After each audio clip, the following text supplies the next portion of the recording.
कल आपको मैंने शब्द और शब्द के सभी प्रकारों के बारे में विस्तार रूप से बताया था और आज हम संज्ञा के बारे में पढ़ेंगे।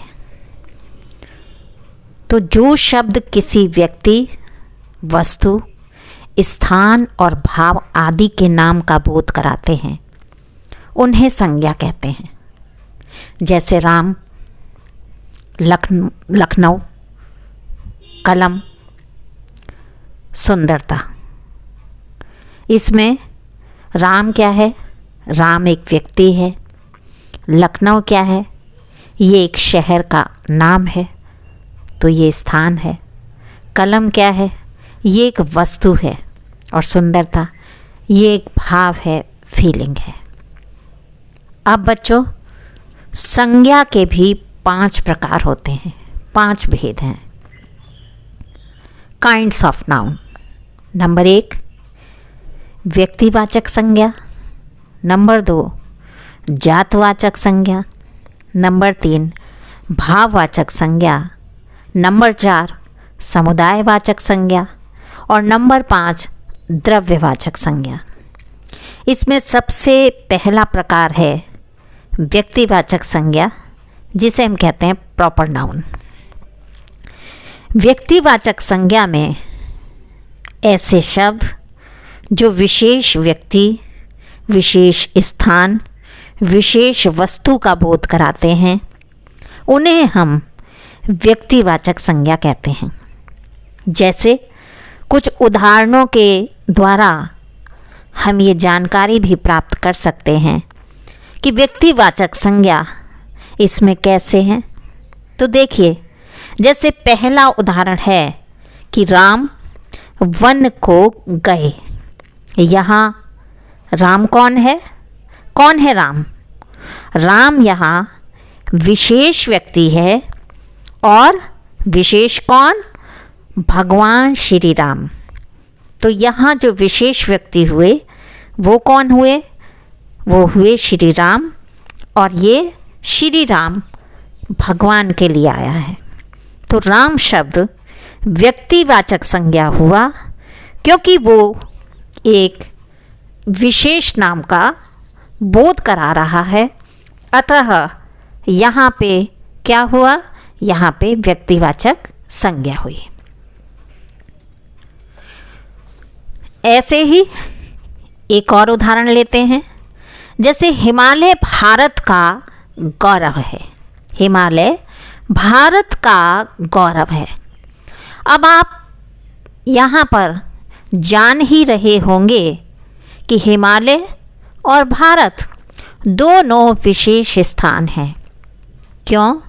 क्योंकि हिमालय और भारत एक ही हैं।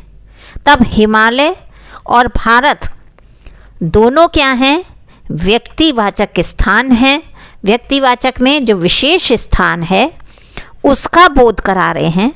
तो ये क्या हुए? हिमालय और भारत व्यक्तिवाचक संज्ञा हुए। ऐसे ही एक और उदाहरण, गंगा भारत की पवित्र नदी है और रामचरितमानस हिंदी साहित्य का अमूल्य रत्न है और इमामबाड़ा लखनऊ में है। तो इन सब उदाहरणों में गंगा, भारत या रामचरितमानस या फिर इमामबाड़ा और लखनऊ, ये सभी उदाहरणों के निम्न शब्द व्यक्तिवाचक संज्ञा हैं। क्यों? क्योंकि ये सब विशेष हैं। ये सब विशेष व्यक्ति का बोध करा रहे हैं, विशेष स्थान का बोध करा रहे हैं और विशेष वस्तु का बोध कराते हैं। तो ये क्या है? ये आपका जितने भी उदाहरण हैं ये सब व्यक्तिवाचक का बोध करा रहे हैं, व्यक्तिवाचक संज्ञा का। तो ये व्यक्तिवाचक संज्ञा हमारी हुई। मुझे विश्वास है कि ये सब उदाहरणों के द्वारा आपको बहुत स्पष्ट रूप से व्यक्तिवाचक संज्ञा का ज्ञान हो गया होगा। अब दूसरी संज्ञा है इसमें जातवाचक संज्ञा, कॉमन नाउन। इसमें हम जानकारी प्राप्त करेंगे कि जातिवाचक संज्ञा किसे कहते हैं और जातिवाचक संज्ञा के कौन कौन से उदाहरण हो सकते हैं। तो जातिवाचक संज्ञा ऐसे संज्ञा शब्द जिनसे किसी जात का बोध होता है, जैसे चाहे पदार्थ हो, सजीव हो या निर्जीव हो। जैसे एक उदाहरण है कि लड़का जा रहा है, लड़का नंबर एक उदाहरण, लड़का जा रहा है।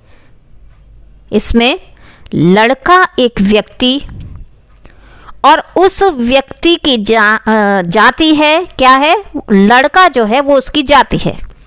लड़का कोई नाम नहीं है, लड़का एक जाति है। क्यों? क्योंकि जितने भी तमाम मेल लड़के हैं उन्हें लड़का कहा जाएगा। तो जातिवाचक संज्ञा में कोई नाम तो है नहीं। और जो व्यक्तिवाचक संज्ञा है उसमें विशेष नाम या संज्ञा जहाँ नाम दिया हो, लेकिन जो जातवाचक संज्ञा है एक प्रकार की जाति। ठीक है। दूसरा है नदी बह रही है। इसमें नदी क्या है? नदी कोई एक विशेष नाम नहीं है कि सरयू नदी हो गई, गंगा नदी है ना। इसमें क्या है? नदी एक जाति है, तो नदी तो कोई भी हो सकती है। तो इसमें जो नदी है, नदी बह रही है, इसमें एक नदी जाति है। क्यों? क्योंकि नदी तो कोई भी हो सकती है। ठीक है। ऐसे ही एक और उदाहरण, गाय घास खा रही है, मेज पर पुस्तक रखी है। ठीक है। या राम गांव जा रहा है। तो इन सब उदाहरणों में जो गाय है वो गाय एक प्रकार की जाति है। गाय गाय गाय बहुत है, गाय गाय बहुत हो सकती है। घास, ये जो घास है ये भी एक प्रकार की जाति हुई ना। पुस्तक, बहुत पुस्तकें होती हैं तो कोई विशेष पुस्तक तो है नहीं। पुस्तक जो किताब, कोई भी किताब, तो ये क्या है? एक जाति है। ठीक है। ऐसे ही मेज या गांव, गांव भी कोई भी हो सकता है। ये सब एक प्रकार की जाति हैं। तो इसीलिए इन सब को जातिवाचक संज्ञा कहा जाता है। समझ आ गया सबको? अब संज्ञा का तीसरा प्रकार, तो तीसरा प्रकार है भाववाचक संज्ञा। भाववाचक संज्ञा में हम जानेंगे कि भाववाचक संज्ञा किसे कहते हैं और भाववाचक संज्ञा को समझने के लिए उसके कुछ उदाहरण। तो जैसे भाववाचक संज्ञा, ऐसे संज्ञा शब्द जो किसी भी पदार्थ के गुण, दशा, माप, अवस्था, दोष आदि के बारे में बोध कराते हैं, जानकारी देते हैं, उन्हें हम भाववाचक संज्ञा कहते हैं। जैसे एक उदाहरण दें कि ईमानदारी व्यक्ति को उत्तम बनाती है। इसमें ईमानदारी क्या है बच्चों? ईमानदारी एक अच्छा भाव है, जो व्यक्ति का एक भाव है। ठीक है। या जैसे बुराई पर अच्छाई की जीत हो, बुराई पर किसकी जीत हो? अच्छाई की। बुराई पर अच्छाई की जीत हो, तो ये दोनों क्या हैं? दोनों भाव हैं, अच्छाई भी और बुराई भी। लेकिन जो अच्छाई है वो अच्छा भाव है और जो बुराई है वो बुरा भाव है, लेकिन है क्या? भाव हैं दोनों।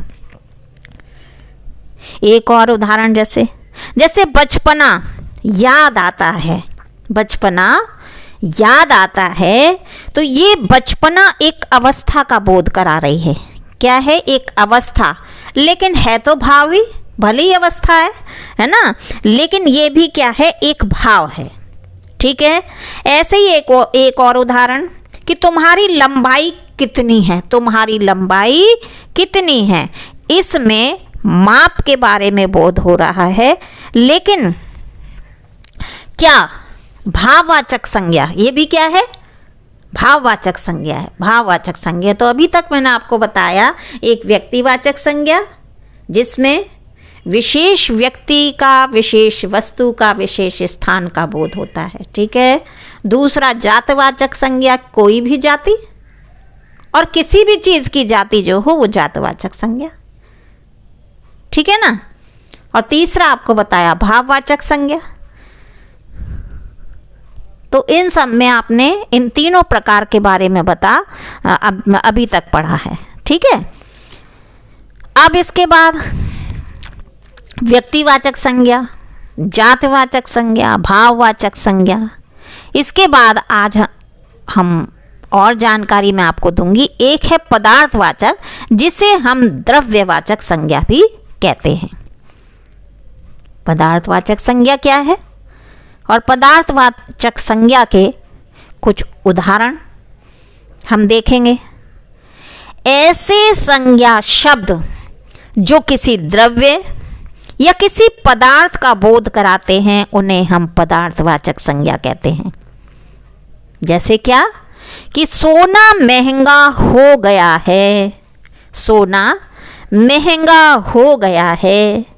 गेहूं चावल जरूरी सामग्री है, गेहूं चावल जरूरी सामग्री है। या और घी तेल रसोई की आवश्यक सामग्री है। अब इन सब उदाहरणों में आप जान ही रहे होंगे कि सोना, गेहूं, चावल, घी, तेल, ये सब क्या हैं? ये सब पदार्थ हैं, ये सब द्रव्य हैं। चाहे सोना है, चाहे गेहूं है, चाहे चावल है, चाहे घी है और तेल है, ये सब क्या है? ये सब पदार्थ हैं, ये सब द्रव्य हैं। इसलिए यहाँ पर ये क्या हुआ? ये हुआ पदार्थवाचक संज्ञा, या जिसे हम द्रव्यवाचक संज्ञा भी कहते हैं। स्पष्ट है? मुझे लगता है कि बहुत स्पष्ट तरीके से आपको सहज तरीके से समझ आ गया होगा। और इस संज्ञा का जो अंतिम प्रकार है उसे हम कहते हैं समूहवाचक संज्ञा। समूह, जैसे कि समूह क्या? ग्रुप। जैसे इस शब्द से ही आपको समझ आ रहा है, इस शब्द से ही प्रतीत हो रहा होगा कि समूह, एक ग्रुप, जहाँ समूह का बोध होता है। जैसे कक्षा में शोर हो रहा है, कक्षा में शोर हो रहा है, क्लास में, कक्षा में शोर हो रहा है। कक्षा क्या है? कक्षा किससे बनी? जहाँ बहुत सारे विद्यार्थी हैं, जहाँ बहुत सारे छात्र छात्राएं हैं। तो क्या है कि उन विद्यार्थियों से एक ग्रुप बना और उसे क्या कहा? समूह। तो कक्षा में क्या? कक्षा में शोर हो रहा है, तो कक्षा क्या हुआ? समूहवाचक संज्ञा। और उदाहरण, जैसे देखो भीड़ आ रही है, देखो भीड़ आ रही है। भीड़ क्या है? वो भी ग्रुप है ना, वो भी समूह है, तो वो क्या हुआ? वो भी समूहवाचक संज्ञा। भीड़, कक्षा, ये सब क्या है? ये सब समूहवाचक संज्ञा है। तो इस प्रकार आज शब्द के प्रयोग के आधार पर हमने क्या पढ़ा कि विकारी का एक प्रकार के बारे में हमने जान लिया कि संज्ञा और उसके कौन कौन से भेद हैं। ये क्या था? विकारी। विकारी का एक प्रकार था संज्ञा। इसमें और क्या है? सर्वनाम, विशेषण, है ना, क्रिया।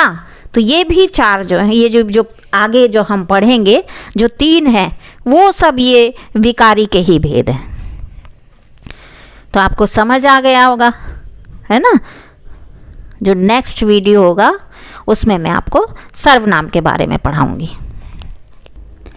आप सभी को यदि मेरा ये चैनल पसंद आ रहा है तो ज़्यादा से ज़्यादा लाइक कीजिए, कमेंट कीजिए और सब्सक्राइब भी कीजिए। धन्यवाद।